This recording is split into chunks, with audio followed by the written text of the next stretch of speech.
here on the Canon stand at the Photography and Video Show 2026. It's all happening. There's a lot of gear here. There's a lot of action taking place behind us, and here to give us the big picture view of what Canon's bringing to this year's show is Neale. Good to see you. Good to see you, David. Welcome to the Canon stand. Lots to talk about today. We find the photography show an incredible place to meet customers, whether that's the first time they're interested in getting into photography, to some incredible professionals and creators out there that are really pushing the boundaries of photography, videography, and general content. So it's a fantastic place to be. We're going to talk about the kind of beginning to end-to-end ecosystem that you're showcasing here in a moment, but product right behind us right here. There's a lot for filmmakers, and you've got the new C50, people having an opportunity to try that out. You've got the dual fisheye cameras here, people wearing VR headsets. What is it, with so many different stories to tell, what is the story that you want people to walk away from this year's show with for you? I think for us, for Canon, we want to be a part of any sort of imaging, any sort of creativity we make. And we have so many products that are incredibly technical or niche or mass market to really get people into photography. So there's a lot to talk about today, and we'll have a whiz around the stand. But the essence here is you know, this is what we do. This is what we only do. And we make cameras, video cameras, and printers for the output. And we're quite unique in that industry as well, in terms of having the input and the output, so you can ensure that the quality that you take on your camera is also coming through into the prints that you make. All right, hold that thought, and I want to come back to you in a moment in another part of the stand, but we're going to do a bit of a deep dive into some of the products that Canon has unleashed to the imaging public over the last 12 months, and here to help us do that, come over here is Medhia. Hello, Medhia. I'm just going to sneak behind the bar here, which I'm probably not really allowed to do because I don't have a Canon badge on, but you'll let me off this one. Good to see you again. Here we are, a few hours in. How has today been for you? Very, very busy, but we're all excited to obviously be here and be talking about all the latest products we've launched so far. Right. Well, let's talk about products, because since we last saw Canon at the Photography and Video Show in London 12 months ago, you've been very busy, it's fair to say, with some new launches. I don't even know what order to take all of this in. Where would you like to start? From the ones we have here, so 2 cameras that we launched at second half of last year. Yes. So we have the R6 III, so this is the 3rd generation R6 Mark III, R6. The R6 has always been a very, very popular camera. So this is a new one, 32 megapixels. So it does give people the benefit of actually printing larger or cropping. 7K, up to 7K video, but the great thing with this is within the EOS R range is actually the first one offering open gate. Open gate, there we go, that was the catchphrase of the last 12 months. And for anyone who isn't familiar, just tell us what that open gate kind of buzz phrase actually means for shooters who are looking to be flexible with their output. That is the thing. So for those that actually tend to shoot content for different platforms, because it's capturing the full width and height of the sensor. So if you're doing 9x16 or 9x17, you're capturing the whole width, so you've got flexibility. Is one basically clip, but you can use it on different platforms and different formats. And the same thing was actually introduced just about a couple of months ago, before that, on the C50. The C50, so this launched at IBC back in September, but I haven't seen one in the flesh, in the metal now. Top handle, but this is our smallest and lightest cinema EOS camera. This is aimed at professional videographers, but this is a very powerful camera, so it's packed with so much from the cinema range. And on that point then, and I'm sorry to interrupt, but the reason that I wanted to interrupt there is because you just mentioned the video capabilities of the R6 III, open gate, all of that good stuff, but actually what are the cinema capabilities that you're getting with the C50 that might mean that you would choose that rather than choose this, for example? So with this, you have the 2 menus. So you've got the EOS R menu on the stills, you have the cinema menu on the video, similar to what we did with the R5C.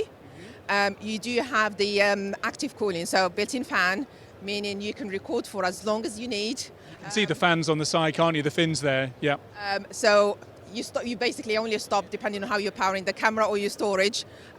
So that's one advantage. And then it comes to connectivity, because the top handle on this gives you the XLR, so you do have the option to actually use XLRs audio-wise. And then in terms of connectivity, so you've got time code, for example. So there is more as well in terms of using this combined with PTZs and other cinema cameras without complicating the XC protocols, which is an IP control protocol, so you can actually control it remotely. So these are the advantages. It comes down to the requirements of the production. And then, I mean, this is photo first hybrid camera. This is a video first hybrid camera. So it depends on your needs and requirements.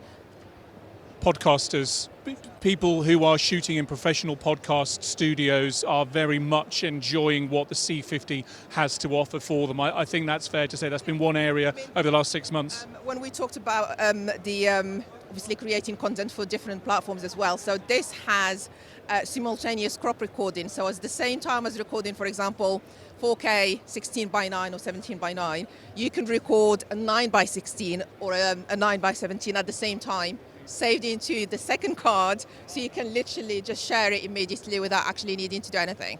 There is so much in there, diving into the two lots of menu systems in there. It's an opportunity to do that here on the Canon stand. Let's have a look at the lenses, the lens story as well, because you've got a bevy of these on here too. Smaller selection. We've got loads more behind us and on the lens bar up there as well. Because we've launched 7 lenses since we last saw you at the photography show last year. These two were launched literally just last month. So the 14mm 1.4. So this is our 6th hybrid prime.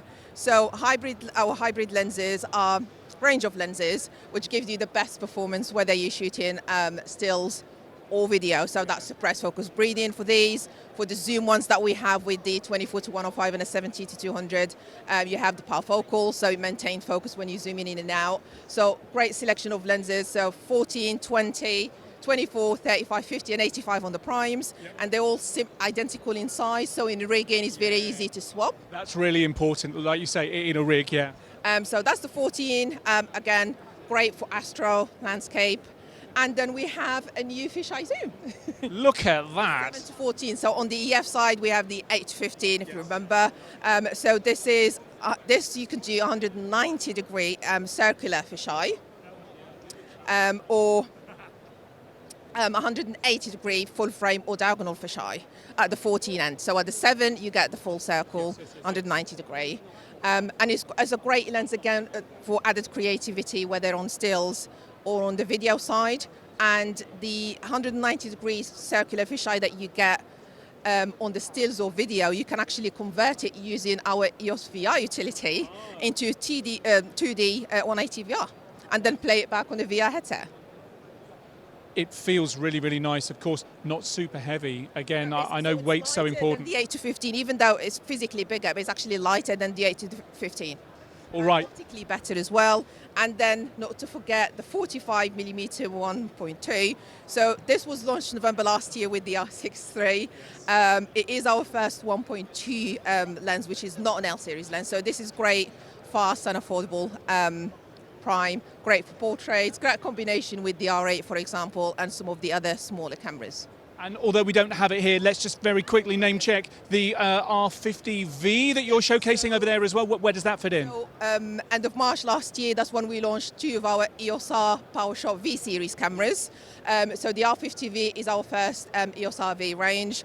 That range is aimed at those actually looking to elevate their video content. Vloggers, streamers, basically content creators focusing primarily on video, but they want something compact, powerful, and within their price range. And it's about simplicity as well, so the ease of use.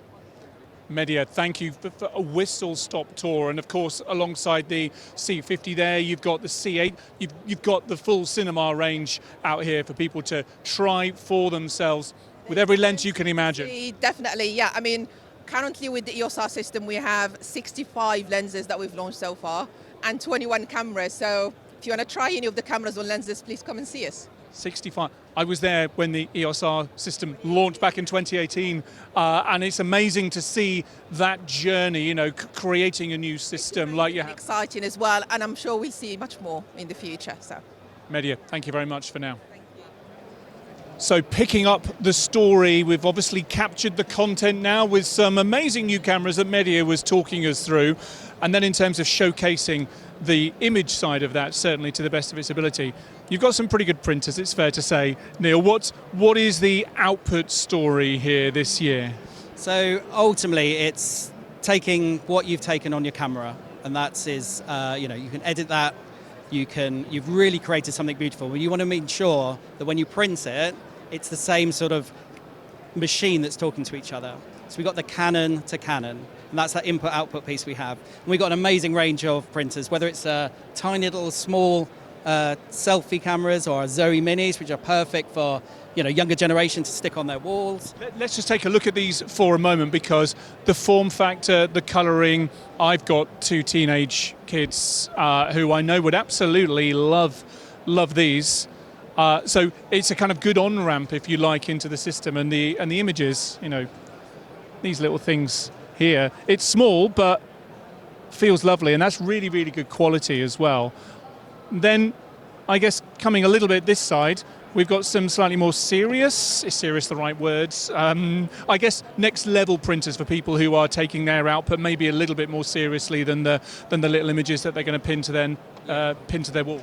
Yeah, absolutely. So these are our sort of A4 desktop printers. It's imaging first, but they can be used to print off homework and flight details, etc. But the key thing here is they're designed primarily to make photographs. And these sit under the Pixma brand, which is already, I think, very well recognised. Absolutely, yes. This is our Pixma range of consumer products. And then we do then move into A3, where it starts getting a bit more serious. Is that what we're looking at over this side? Right, let's have a look. A3 Pixma range. So again, this is more targeted at the enthusiast, but also the serious photographer that really wants to create something physical from the art that they've created in terms of their photography. And then you go even further than that as well, don't you? Where do we head to next now? So we then go into the world of A2 and beyond. Yeah. So we have our huge big Pixma Pro machines, and then into our LFP, large format. Why don't we wander a little bit closer? I can see there's some work going on here right now, but these are the LFPs. There, let's have a look down there.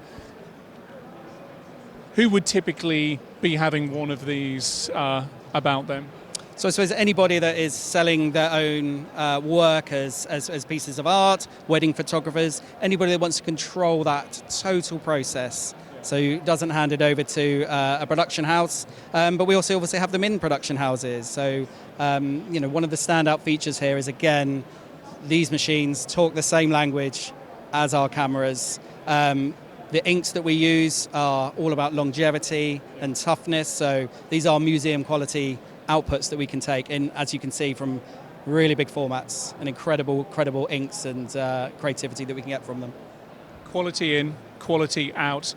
And then just to wrap up this part of our chat, I guess, what are the different ways in which you're bringing this end-to-end story to life here at this year's Photography and Video Show? So we've also got capture to print going on. So we've got Sanjay, one of our ambassadors, and also Clive Booth, doing 2 talks a day. Very busy, but they're creating with a group of audience members or customers to shoot and then edit and then print all in one go. So that whole sort of input-output piece, experience that all the way through, and the nuances and the skills you need to really get the best out of the input and the output.